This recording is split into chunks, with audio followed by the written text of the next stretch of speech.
LBT विरोधातल्या राज्यभरातल्या व्यापाऱ्यांच्या संपाला आता नाशिकमधल्या व्यापाऱ्यांची सुद्धा साथ मिळाली आहे। आजपासून नाशकात सुद्धा एलबीटी विरोधात व्यापाऱ्यांनी बेमुदत बंद सुरू केलाय। आज नाशकातल्या गणेश मंदिरात व्यापाऱ्यांनी बाप्पाला एलबीटी रद्द करण्यासाठी साकडं घातलं आणि त्यानंतर शहरात फिरून एलबीटी विरोधात घोषणाबाजी केली। नाशकातल्या व्यापाऱ्यांच्या या आक्रमक पवित्र्यानं आज बाजारपेठेत पूर्णपणे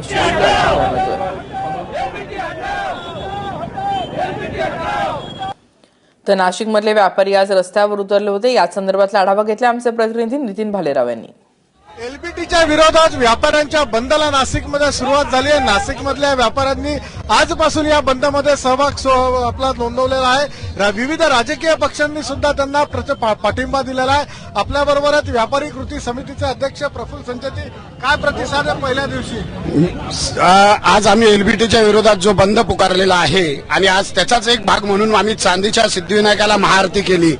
अत्यंत उत्स्फूर्त व्यापारी ह्या एलबीटीच्या बंदमध्ये उतरलेले आहे। आमच्या एका विनंतीला मान्यता देऊन आज सर्व व्यापारी आज रविवार कारंज्यावर आलेले आहे आणि आजचा बंद हा 100% यशस्वी होणार आहे, यात कुठल्याही प्रकारची शंका नाही। पण तरी शहरातल्या विविध भागात दुकानं अजूनही उघडे दिसत आहेत। जे दुकानं उघडे असतील त्यांना आम्ही विनंती करू जाऊन की तुम्ही आमच्यात सहभागी व्हा।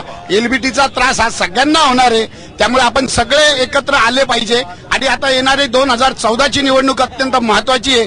त्या दृष्टीने आम्ही आपल्या व्यापाऱ्यांना आपली ताकद दाखवण्याची हा फार मोठा चांगली संधी आलेली आहे सरकारला ताकद दाखवण्याची। मला सांगा, दरवेळेला उद्योजकांबरोबर व्यापारी असतात, आज व्यापाऱ्यांबरोबर उद्योजक दिसत नाहीये। उद्योजक जे आहे, काही उद्योजक आमच्याबरोबर आहे ना।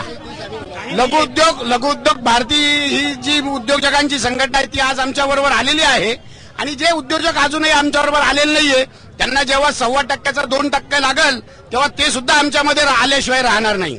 या बंद किती काळ चालणार आता? हा बंद आमच्या मागण्या ज्या आहेत जोपर्यंत मान्य होत नाही तोपर्यंत आम्ही मागे घेणार नाही।